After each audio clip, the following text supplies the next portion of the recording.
Salut tout le monde et bienvenue dans Let's Talk Venture, le podcast des voyageurs, backpackers et aventuriers aux folles histoires.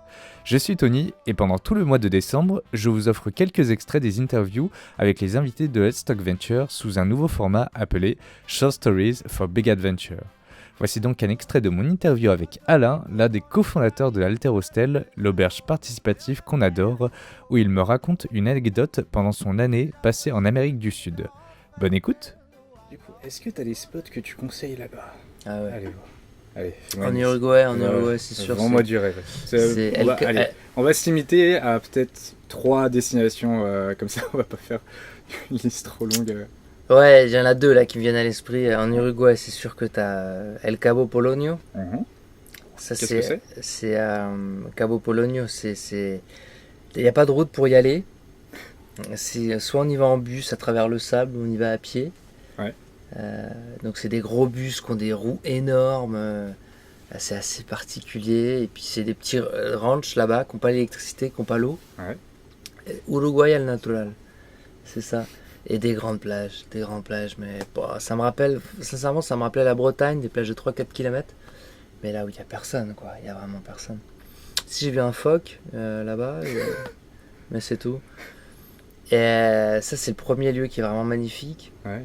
Et sinon, il y a Samaipata, en Bolivie. Alors, les Européens le surnomment Samaitrompa. Samaitrompa, trompa en espagnol, c'est un piège. Donc ça veut dire que quand on y est, on y reste. C'est un village qui est assez particulier, bolivien, un peu reculé. Et puis une fête le samedi soir dans un bar le long de la place. Tout le monde y va, tout le village, et tout le monde se côtoie.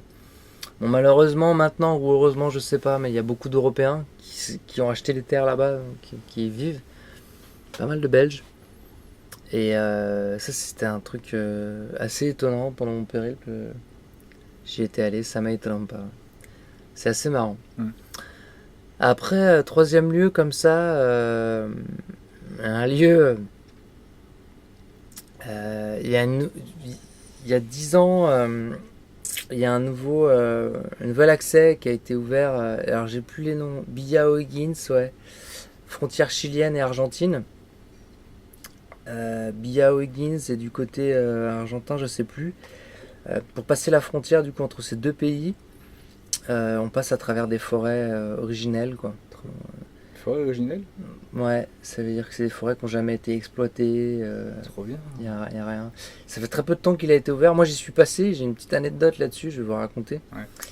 Ouais. Donc on marche quand même. C'est des distances qui sont énormes, hein, forcément. Je sais plus, 3-4 jours, hein. Et à un moment donné il y a un lac passé, mais il faut que le bateau fonctionne, et lorsque le bateau côté chilien fonctionne pas, bah, tout le monde se retrouve, il y a une ferme qui fait aussi office de camping forcément. Donc c'est des gens très reculés, hein, je veux dire, pour les comprendre. Moi j'ai galéré, hein. Ils communiquent par radio là-bas, hein. Ils ont pas la télé, ils ont l'électricité, et il y a des postes frontières. Donc on comprend pas pourquoi, les postes frontières, mais pour surveiller la frontière, mais je veux dire, ils sont très bien équipés, mais... Et puis le bateau est en panne. Donc ça arrive, hein, un bateau en panne, mais du coup là-bas, il n'y a pas de...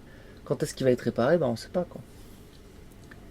Puis on était plusieurs quand même, hein, plusieurs Européens à être bloqués là-bas, une dizaine, une quinzaine, les jours ont commencé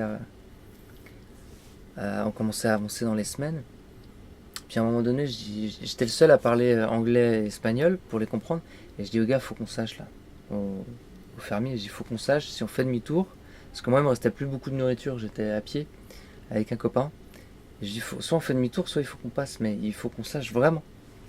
Donc là, il prend sa radio et il appelle. Et il me dit, ouais, c'est sûr, le bateau, il arrive. Je dis, mais t'es sûr de ton coup? Parce que là, après, comment on fait? Eux commençaient à plus avoir de farine, parce qu'eux ils vendaient des éléments de la nourriture, forcément, c'était un petit revenu pour eux. Et ils avaient plus de pain le matin, donc on n'avait plus grand chose. Et puis on attend, toujours rien. On attend le deuxième jour, et je dis au gars, bah là tu t'es foutu de nous, il vient pas. Bah, je dis, je sais pas, il vient pas, je sais pas ce qui s'est passé, je peux pas savoir. Mais il dit, t'inquiète pas, dans 24 heures je reviens, on tue une vache. Je dis, on va pas tuer une vache. Et il me dit, mais si. Du coup, dans la nuit, j'entends qu'il revient avec son troupeau et à cheval, hein, le gaucho. Hein. Et le lendemain, on était au lasso, en train d'attraper une vache. et on a tué une vache. Je vous jure. Putain. Donc du coup, moi je traduisais en anglais, il fallait pas qu'ils prennent des photos parce que le couteau dans la gorge c'était illégal, là-bas il y a des restrictions. Ouais. Mais du coup, il voyait bien que tout le monde mourait de faim, enfin c'était... Ouais. Donc du coup, alors forcément il s'en est bien sorti parce qu'il a vendu, hein. Mm. Mais j'ai halluciné quoi. Au lasso, donc le lasso de cuir de la vache, de l'ancienne vache quoi. Ouais. C'est lui qui l'a fait, hein. Il a attrapé, il m'a dit tu tiens le truc et clac, gros coup de couteau dans la gorge. Et après on a étendu la vache pour que la viande se détende et tout ça quoi. Et puis le lendemain on a fait un bel assado quoi. Putain. Ouais, c'était impressionnant. Et le surlendemain le bateau est venu. Et ça c'était un truc... Ça c'est une bonne anecdote pour les végétariens. Ouais, parce que l'assado du coup là-bas c'est que de la viande, il n'y avait pas de légumes. Ouais. Mais ouais, ça a été assez intense. T'as anticipé du coup ma dernière question, je voulais une histoire what the fuck et du coup... Voilà. Bah what the fuck, elle est là. Hein. Non, ça je me rappellerai. J'ai écrit un petit... j'avais un petit carnet de bord et je notais tout ce qui m'arrivait. Ah ouais, je faisais survival. Ouais. Là c'était... Non, mais j'ai perdu du poids pendant Et vous y êtes resté combien de temps là-bas? Je sais plus exactement, mais faudrait que je relise. Mais moi j'avais peu de nourriture parce que j'étais à pied, donc j'avais tout mon barda. Ouais. J'avais laissé quelques affaires à Buenos Aires. Mais du coup, vu qu'il fait chaud, ainsi de suite, j'avais pas grand chose. Mais tu fais quoi pendant 15 jours à attendre un bateau? Alors j'ai appris à pêcher sans canne à pêche avec un Chilien qui était là, quasiment à attraper le poisson. Non, il avait un pic. Il utilisait une petite ficelle. On s'occupait des petits trucs, on marchait et puis on se reposait. On évitait de se dépenser au maximum. Vache. Ouais, c'était une... Il y en a plusieurs qui ont fait demi-tour parce qu'ils comprenaient pas tout ce qui se passait. C'est compliqué quand on comprend pas ce qui se passe et on voit pas ce qui se passe. Voilà. Ok. Ce sera le mot de la fin. Ouais. Un grand merci à Alain d'avoir accepté de me laisser enregistrer cet épisode. Merci également à l'Alterostel et à son staff de me laisser enregistrer le podcast chez eux. Et surtout, merci à vous d'avoir écouté cet épisode jusqu'au bout.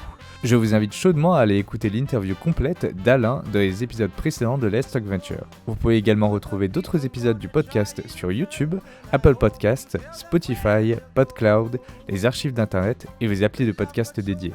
Et si vous avez aimé cet épisode, n'hésitez pas à y mettre 5 étoiles sur iTunes, de vous abonner sur Spotify et de me laisser un pouce bleu sur YouTube. Et surtout, de partager le podcast et d'en parler autour de vous. On se retrouve très vite pour de nouvelles aventures.